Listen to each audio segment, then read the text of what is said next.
নমং বিষ্ণুপাদায় কৃষ্ণপৃষ্ঠায় ভূতলে শ্রীমতে ভক্তি বেদান্ত স্বামিনিতি নামিনে।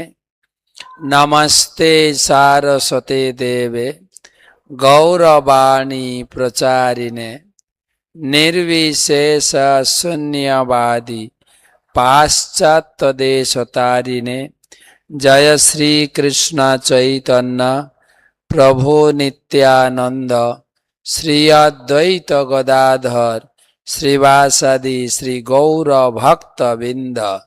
হরে কৃষ্ণ কৃষ্ণ কৃষ্ণ হরে হরে, হরে রাম রাম রাম হরে হরে। সুধী সজ্জন মন্ডলী, এই ভক্তি বেদান্ত গীতা একাডেমি, এই গীতা ক্লাস অভিনব রূপে আমাদের শুরু হয়েছিল 1996 সালে। পরম পূজ্য শ্রী শ্রীমৎ ভক্তি পুরুষোত্তম স্বামী মহারাজ তার একটা মহান প্রয়াস, প্রত্যেকটি ব্যক্তি, বিশেষ করে সনাতন ধর্ম অবলম্বী ব্যক্তি গীতার জ্ঞান লাভ করবে। গীতার জ্ঞান হচ্ছে আমাদের জীবনে সুখে থাকার একটা চাবিকাঠি, শান্তির বাতাবরণ এবং জীবনকে আনন্দ প্রদান করে।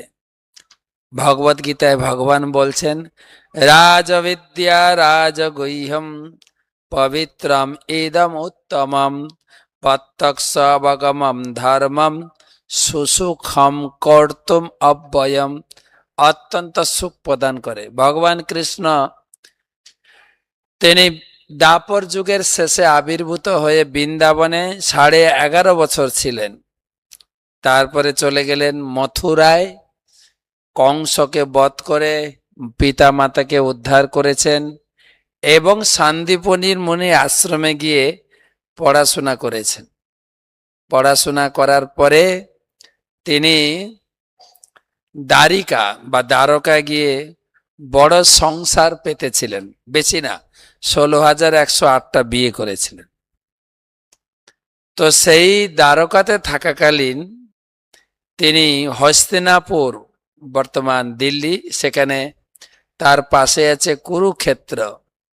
কুরুক্ষেত্রের যুদ্ধভূমিতে কৌরব এবং পাণ্ডবদের একত্রিত করে সারা ব্রহ্মাণ্ডের যত রাজন্যবর্গ ছিল, বড় বড় রাজাকে একত্রিত করে বড় যুদ্ধের আয়োজন করেছিলেন। ক্রিকেট ম্যাচ, বর্তমানে হচ্ছে ক্রিকেট ম্যাচ, বড় যুদ্ধের আয়োজন করেছিলেন। এবং যুদ্ধ করার আগে তিনি সমস্ত যুদ্ধক্ষেত্রে যারা অংশগ্রহণ করেছিলেন সবাইকে গীতা পড়িয়েছিলেন। কুরুক্ষেত্রের মাঠে দাঁড়িয়ে অর্জুনকে কেন্দ্র করে সবাইকে গীতা শুনিয়েছিলেন। কিসের জন্য? না, সেই গীতার জ্ঞান আমাদের জীবনকে আনন্দ প্রদান করবে। তারই একটা ঝলক আমি আজকে দেব। প্রথম অধ্যায়, গীতার কতগুলো অধ্যায়? 18 অধ্যায় না 19 অধ্যায়? হ্যাঁ, 18 অধ্যায় তো সে 20 বছর আগে ধরে শুনছি। এখন একটা অধ্যায় বাড়েনি না।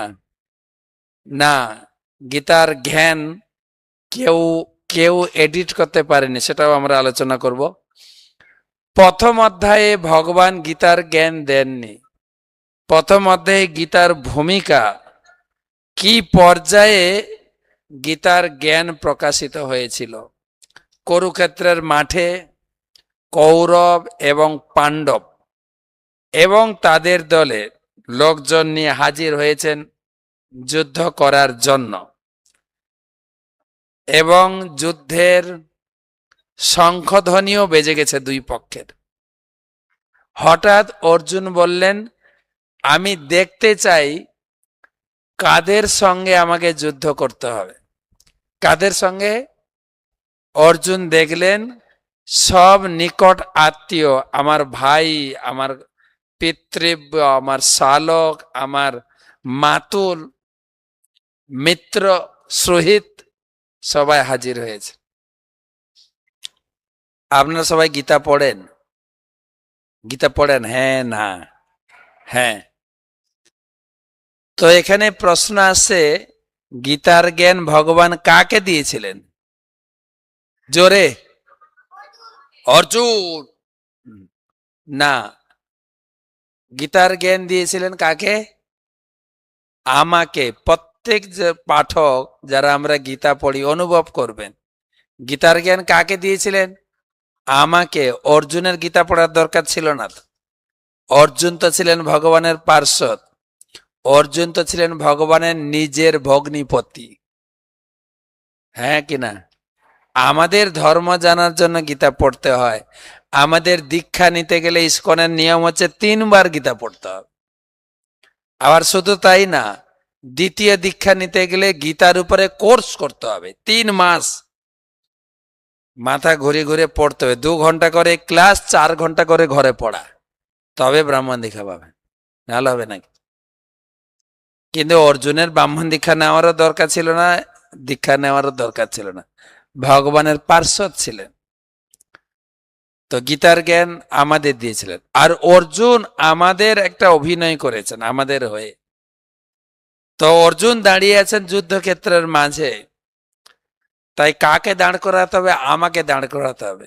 অর্জুনের আত্মীয় স্বজনের সঙ্গে যুদ্ধ ছিল না, যুদ্ধ ছিল আমার আত্মীয় স্বজনের সঙ্গে। হিসাব করে দেখবেন, যখনই ভক্তিপথে আসবেন আত্মীয় স্বজন রুখে দাঁড়াবে। নিরামিষ? যদি স্বামী ভক্ত হয় স্ত্রী বাধা দেবে, স্ত্রী ভক্ত হলে স্বামী বাধা দেবে, আবার স্বামী স্ত্রী ভক্ত হলে আত্মীয় স্বজন বাধা দেবে। এই একটা যেন সংসারটা একটা কুরুক্ষেত্র। আপনাকে সবার সঙ্গে লড়াই করে ধর্ম প্রতিষ্ঠা করতে হবে, সবার সঙ্গে লড়াই করে আপনাকে ধর্ম করতে হবে।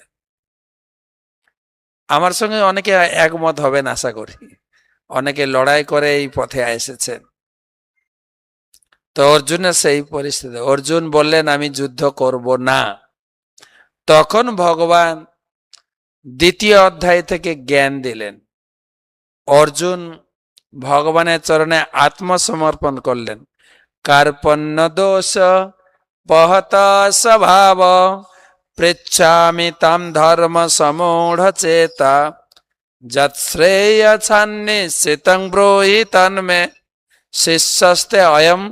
আমি তোমার শিষ্য গ্রহণ করছি। সাধিতাং মাং প্রপন্নম, আমাকে তুমি জ্ঞান দাও। ভগবান প্রথম জ্ঞান দিলেন, প্রথম জ্ঞান। অসচ্চানম অনুশোচস্তম প্রজ্ঞাবাদাংশ ভাসসে। তুমি যুদ্ধক্ষেত্রে বসে কান্না করছো, যুদ্ধ করতে চাইছো না, আসলে তোমার একটা মোহ জন্মেছে। এই সংসারে আমার বলতে কেউ নেই, সবাই আমরা ট্রেনে করে চলি না, ধরুন কৃষ্ণনগর থেকে কলকাতা যাবেন, পাশাপাশি অনেক লোক উঠে, বারো যদি দূর পাল্লায় যান, আমরা দূর পাল্লায় নিয়ে যাব পুজোর সময়। পুজোর সময় যাচ্ছেন তো সবাই, সবাইকে নিয়ে বৃন্দাবনে আমরা কোথায় বাস করবো যেন? গোবর্ধনের পাদতলে। এবছর প্রথমবার আমরা জীবনে গোবর্ধনের পাদতলে বাস করব, যেটা বহু ভাগ্য হলে লাভ হয়। তো দূর পাল্লা, ধরুন হাওড়া থেকে আপনি বৃন্দাবন যাবেন, প্রায় 24 ঘন্টার যাত্রা। আপনার সামনে যদি কিছু লোক বসে থাকে, তাদের সঙ্গে আপনার পরিচয় হবে তো, হবে কি না? কোথা থেকে আসছেন, কোথায় যাবেন, এইরকম আমরা পরিচয়ে সঙ্গবদ্ধ হই। কিন্তু যখন যার স্টেশন আসবে সে নেমে চলে যাবে, টাটা পাবে। আমাদের সংসারটা ওই রকম ভাগবতমে বোঝানো হয়েছে, গীতায় বোঝানো হয়েছে। এই একত্রিত হয়েছি, যার যখন সময় আসবে ঠিক যে যার মতো নেমে চলে যাব। আমাদের দাদু চলে গেছেন, বাবা চলে গেছেন, এবারে আমার পালা, আমাকেও যেতে হবে। এটা ভগবান বুঝালেন। প্রকৃতপক্ষে আমাদের আসল পরিচয় হচ্ছে আত্মা, যেটা আমরা সবাই স্বীকার করি। কেউ যখন বাড়ির লোক মারা যায়, বাবা কি দাদু, আমরা দাদুর মৃতদেহ নিয়ে কান্না করি, দাদু আমাদের ছেড়ে চলে গেছেন। কিন্তু দাদুর দেহ তো পড়ে আছে। কে ছেড়ে চলে গেছে? কে ছেড়ে চলে গেছে? জোরে। আত্মা। তাহলে দাদু কোনটা, দেহটা না আত্মাটা? হ্যাঁ, সে আবার কি দেহ? তাহলে দাদু তো আছে, দাদু তো যায়নি এখনো, কান্না করছো কেন বলো? এবারে উত্তর কি আসবে? আমরা আরেকটা কথা বলি মৃত্যুর সময়, দাদু আমাদের ছেড়ে চলে গেছেন, দাদু মারা যাননি, দাদু আমাদের ছেড়ে চলে গেছেন। অর্থাৎ দাদু হচ্ছেন আত্মা, দেহ নয়। যেহেতু আমরা দাদুকে চিনতে পারিনি, আমরা মনে করছি দাদু হচ্ছেন এই দেহটা। দাদু তখন বললেন যে তোমরা আমার এই শরীরটা নিয়ে মজা করো, আমি চললাম, টাটা বাই বাই। দাদু চলে গেছেন। অর্থাৎ আমাদের কারো মৃত্যু হয় না। আমাদের আসল পরিচয় হচ্ছে আত্মা। সেই আত্মা আমার শরীরে আছে, কর্ডলেস সিম কার্ডের মতো ক্ষুদ্র আত্মা আছে, যার ফলে আমি কথা বলছি। আপনি কলকাতা বারাসাত থেকে এখানে এসছেন কথা শুনতে, আত্মা আছে বলে আমি জীবিত আছি। একটা ক্ষুদ্র সিম কার্ড ভিতরে আছে, কর্ডলেস সিম কার্ড। কি এটা? আত্মা। যেটা সম্বন্ধে না স্কুলে পড়ানো হয়, নাকি মা বাবা শেখায়, না কোচিং সেন্টারে শেখায় না। ভগবান উদাহরণ দিলেন, খাঁচাতে অনেকের বাড়িতে পাখি থাকে, ময়না, কাকাতুয়া, আর কি বলে টিয়া পাখি থাকে না। আপনি পাখিটাকে খেতে দেবেন না, খাঁচাটাকে ভালো। সুখী নয়। আগেকার দিনে মানুষ সুখী নয়। আগেকার দিনে মানুষ সুখী ছিল, তাদের জীবনে কিছু ইনকাম ছিল না, কেবল বর্ষাকালে চাষবাস করত, 4 মাস খাটতেন, আর 8 মাস কোনো কাজ নেই।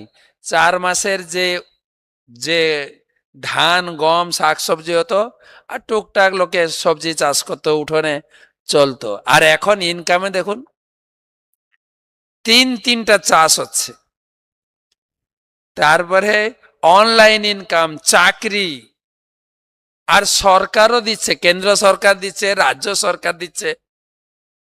আর বেশি যে টপ দেবে তাকে হারিয়ে দিয়ে আরেকটা সরকারকে নিয়ে আসবো। দিদি দিচ্ছিল 1,500, তাতেও পেট ভরছিল না, এনারা বলেছেন 3,000। আবার যদি কেউ এসে বলে 5,000, ও দাদা বাত, দাদার উপরে পচা ডিম পড়বে। এখন একটা থেরাপি হয়ে গেছে, ডিম থেরাপি, মারো। তবুও পেট ভরছে না, তবুও পেট ভরছে না। কেন? যত ভগবান থেকে দূরে সরে যাব, আমাদের জীবনের দুঃখের পাহাড় নেমে আসবে।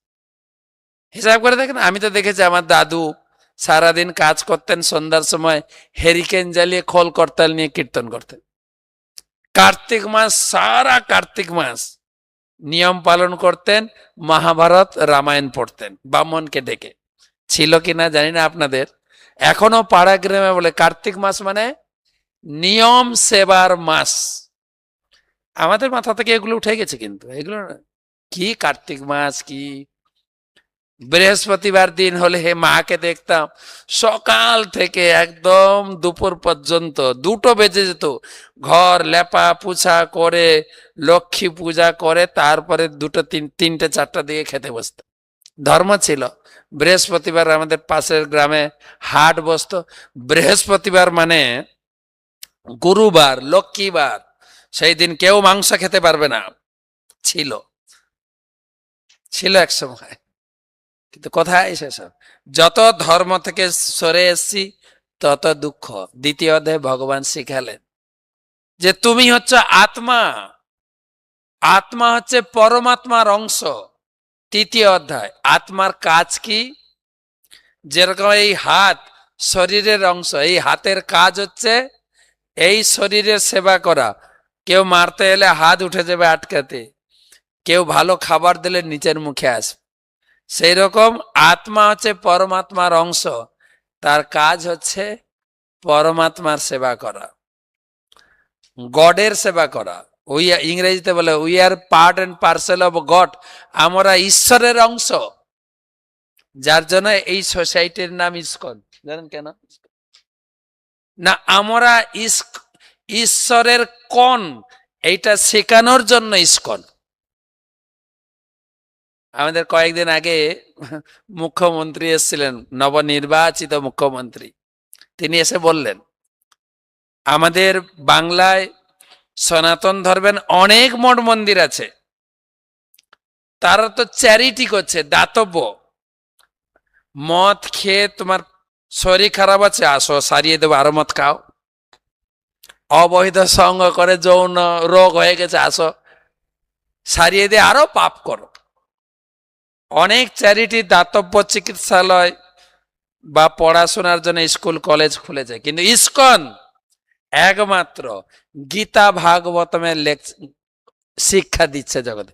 প্রধান মুখ্যমন্ত্রী বলে গেলেন, ইসকন একমাত্র গীতা ভাগবতমের শিক্ষা জগৎকে শেখাচ্ছেন। আর একটা করছেন, আরেকটা কথা বলেছেন, রথযাত্রা করছে সারা বিশ্বে ইসকন। তো আপনারা এই গীতা ভাগবতমের শিক্ষা প্রচার করুন, আমি আপনাদের সাহায্য করব বলে গেছে।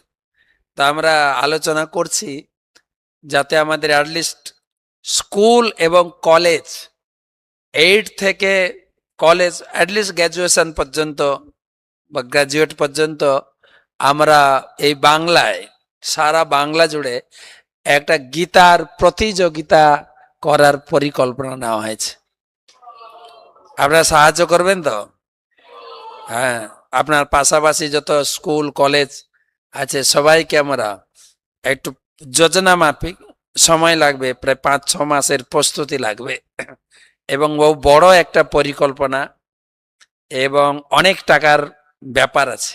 হ্যাঁ, এটা যারা কি বলে মহকুমা ওয়াইজ, তারপরে জেলা ওয়াইজ আসবে, কয়েকটা রাউন্ডে পরীক্ষা দিয়ে দিয়ে যে টপ হবে, ছাত্র হোক ছাত্রী হোক, একটা মোটা অঙ্কের টাকা দেওয়া যায়। 1,10,000 টাকা দিলে হয়, হ্যাঁ, অনেক খাটাখাটনি করে আসবে। তো বড় একটা পরিকল্পনা আমরা নিচ্ছি, আমরা জানাবো আপনাদের। তো গীতা শেখাচ্ছে ইসকন শেখাচ্ছে আমরা ঈশ্বরের কোন, সেই জন্য এই সোসাইটির নাম ইসকন। আরেক অর্থে বলা যায়, ইসকন শেখাচ্ছে আরেকটা জিনিস, ঈশ্বর কোন হ্যাঁ, বা হিন্দি সংস্কৃতে বলে ইস কোন হ্যাঁ, इसलिए ইসকন। এই জগতে ঈশ্বর যে কে, অন্য সোসাইটি খুব একটা শেখাচ্ছে না, কেবল গৌড়ীয় বৈষ্ণব ছাড়া। আর না হলে নিজে নিজের একটা ভগবান নিয়ে বসিয়ে দিয়েছেন, চলো ইনি ভগবান, চলো, প্রত্যেকের নিজে নিজের ভগবান। কেবল গৌড়ীয় মঠ আর ইসকন শেখাচ্ছেন কৃষ্ণই একমাত্র ভগবান, অন্য কেউ না। তো সেই জন্যই নাম ইসকন। তো 3য় অধ্যায় কর্মযোগ। কর্মযোগে শিখিয়েছেন আত্মার কাজ হচ্ছে পরমাত্মার সেবা করা। We are the part and parcel of God, গডের অংশ। যদি আমরা গডের সেবা না করি, গডটাকে উল্টে দেন ডগ, কুকুরের সেবা আপনাকে করতেই হবে। আমেরিকার মাটিতে দাঁড়িয়ে বহুপাত চ্যালেঞ্জ করেন, তার জন্য তোমরা কুকুরের সেবা করছো। লিখছে বিওয়্যার অফ ডগ, আমরা বাড়িতে সব কুকুররা আছি, দয়া করে আসবেন না। তো কুকুর, তো সেই জন্য 3য় অধ্যায়ে কি কর্ম করব, কি কর্ম করা উচিত, কি কর্ম করা উচিত নয়, সেই শিক্ষা দিলেন। 4র্থ অধ্যায়ে বললেন জ্ঞান যোগ। যা কিছু করবে, যা কিছু তুমি করতে চাও, জ্ঞানযুক্ত হয়ে কাজ করো। আমাদের শর্টে বলে, সংক্ষেপে বলে, ভাবিয়া করিও কাজ, তারপরে কি জানো, করিয়া ভাবিও না। করে ফলার পরে হাই রে, না করলেই হতো, তা চিন্তা করার আগে 4র্থ অধ্যায় জ্ঞান যোগ। সেই জ্ঞান কোথায় পাবো? গুরুদেবের কাছে গিয়ে পাবো, স্কুল কলেজে পাওয়া যাবে না। কিন্তু বর্ণনা রয়েছে জ্ঞান যে লাভ করেছি তার কি প্রমাণ? পঞ্চম অধ্যায় চলুন, কর্মসন্ন্যাস যোগ। কর্মসন্ন্যাস যোগে ভগবান বুঝালেন যে পদ্মপত্র ইমাম মশা, পদ্মপাতা জলে থাকে, জল তাকে ভেজাতে পারে না। কিন্তু যারা গীতার জ্ঞান লাভ করবেন, এই সমাজের কোনো দুঃখ কষ্ট তাকে স্পর্শ করতে পারবে না, সে জীবনের দুঃখের দ্বারা বিচলিত হবেন। মহাত্মা গান্ধীও বলে গেছেন। আপনারা জানেন আমাদের এই ভারত স্বাধীন করলেন কে? আমাদের বাংলার তাবড়ে তাবড়ে নেতা, আমাকে রক্ত দাও আমি তোমাদের স্বাধীনতা দেব। কে যেন বললো? আমাদের বাংলার নেতাজি। তিনিও কোথায় লুকিয়ে গেছেন? স্বাধীনতা তিনি দেননি।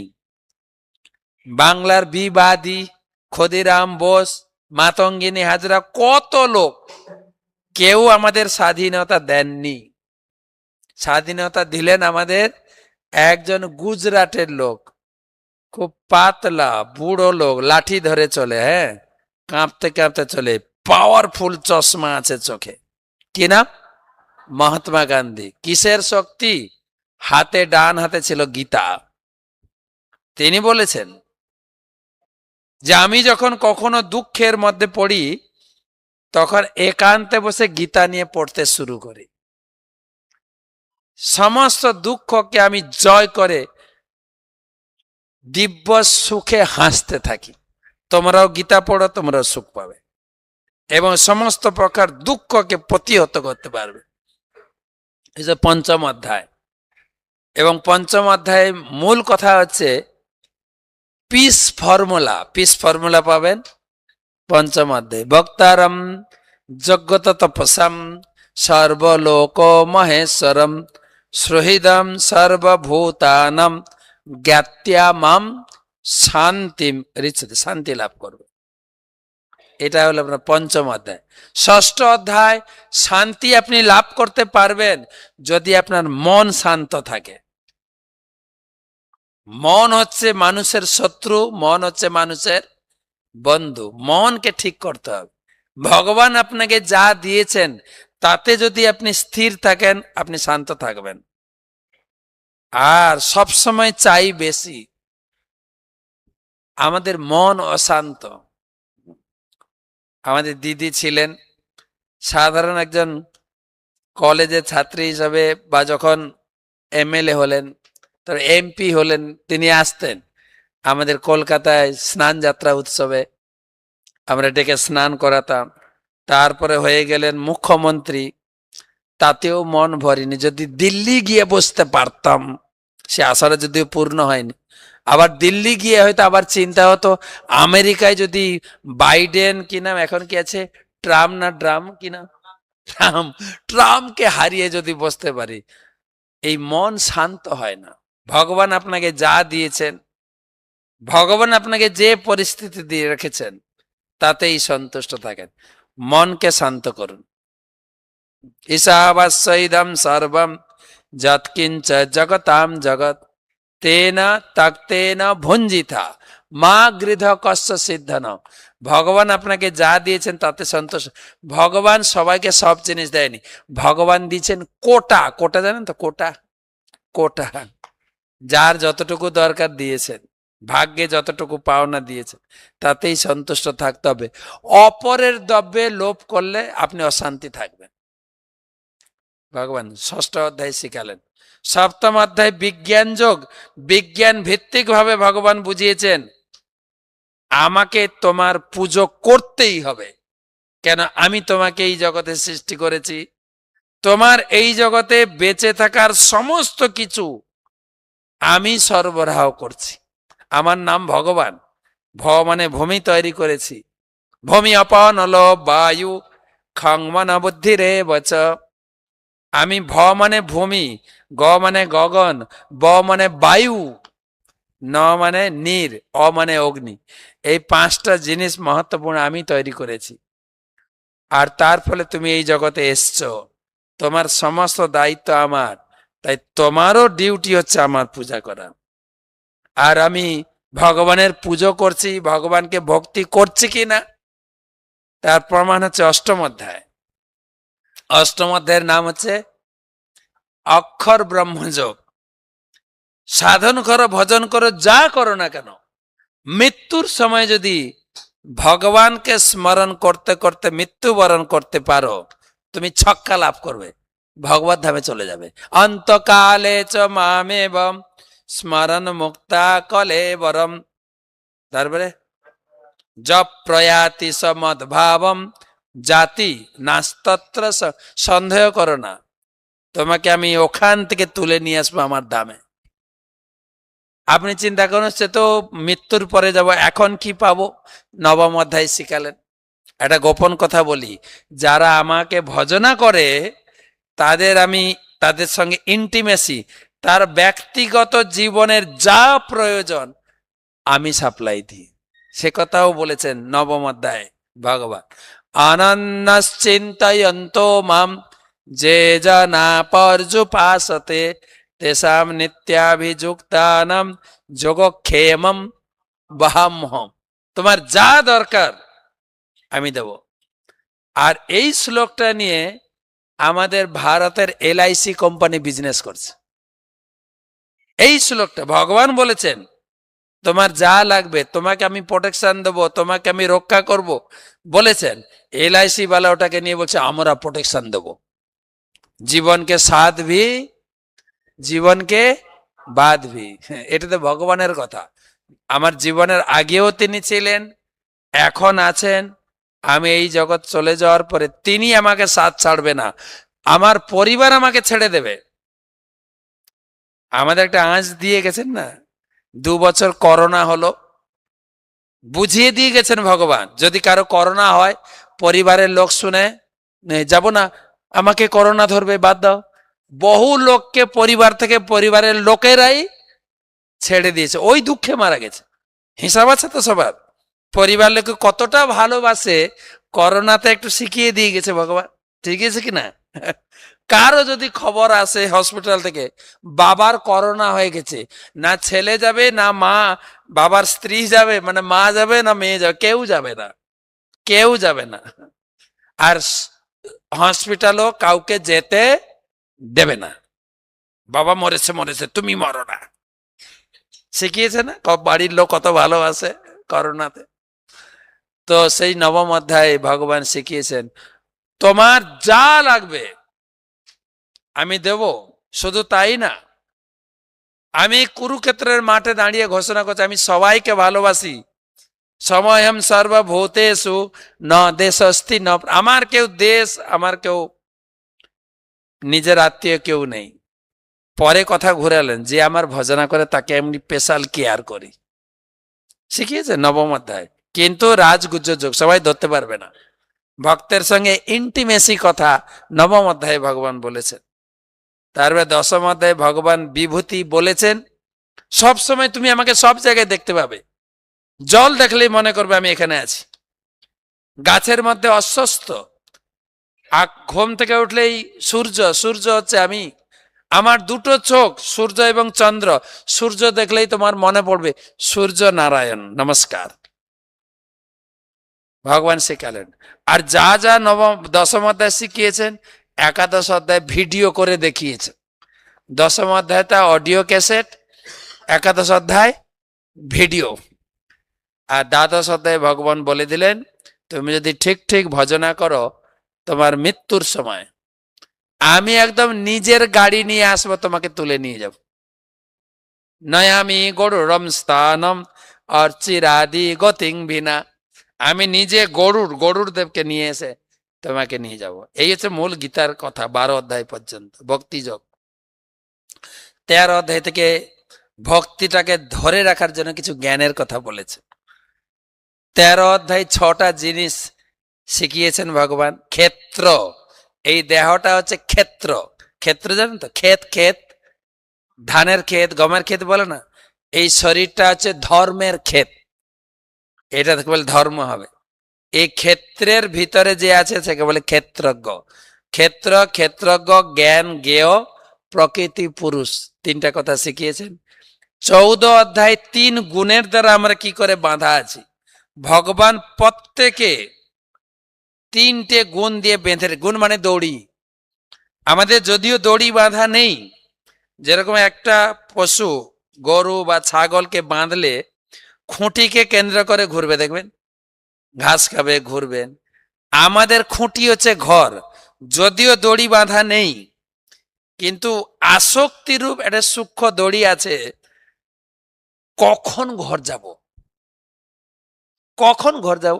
যদি আপনাদের প্রোগ্রাম শেষ হবে রবিবার, যদি মঙ্গল প্রভু বলেন এই 3 দিন তো ব্যস্ত ছিলাম, কথা বলতে চাই পারিনি, প্রভু মাতাজি থেকে যান, আমাদের অনেক আলোচনা আছে, সোমবার বসে একটু আলোচনা করি, সোমবারটা থেকে যান।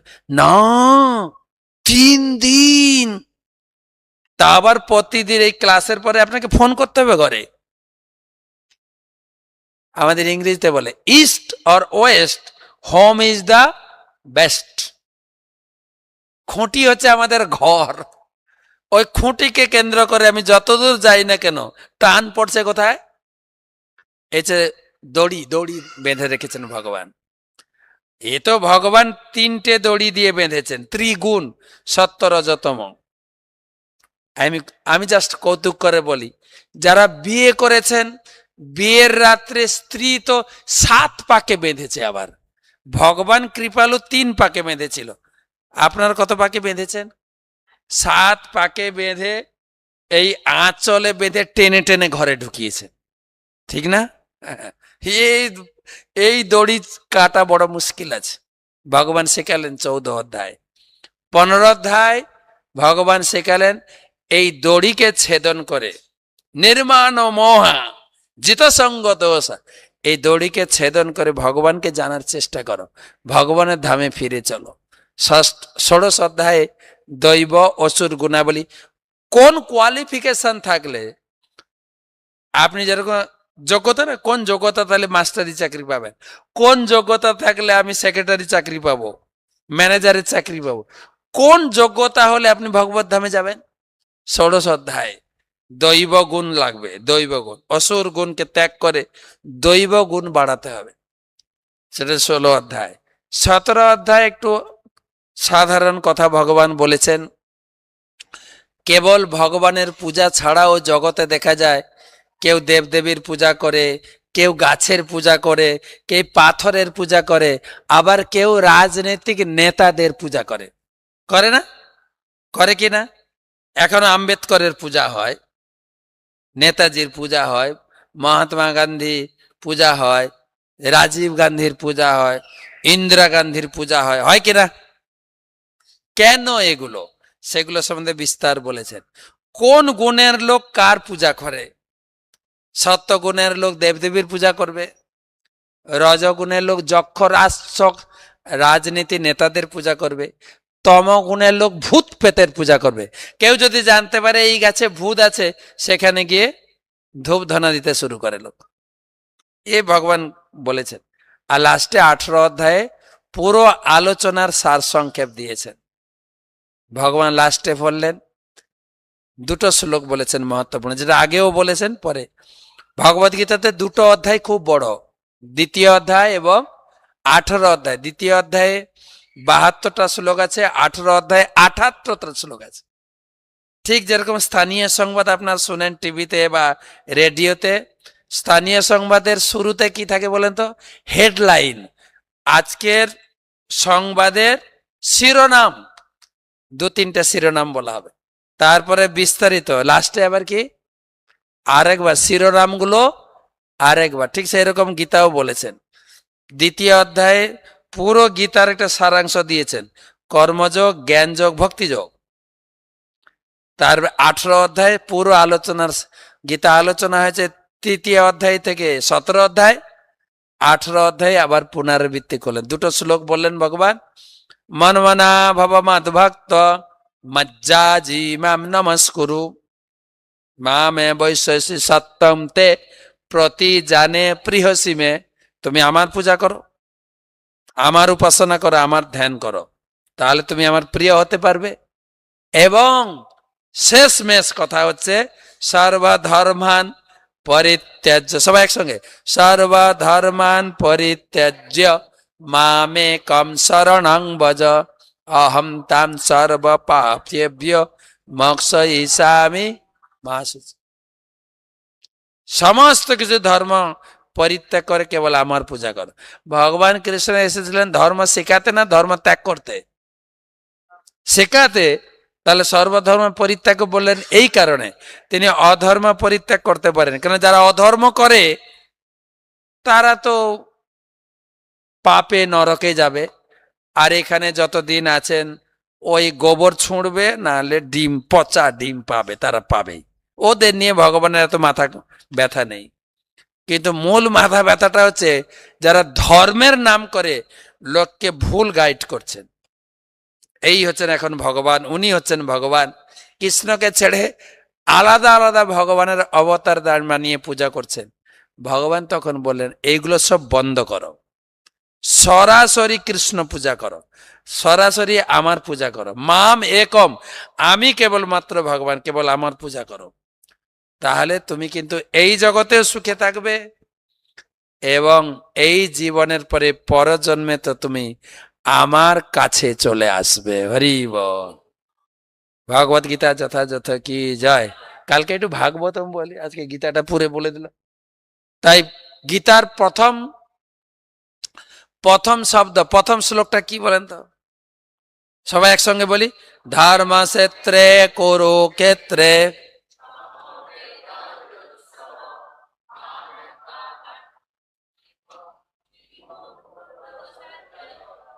ধর্মক্ষেত্রে কুরুক্ষেত্রে। তাহলে প্রথম শব্দটা কি?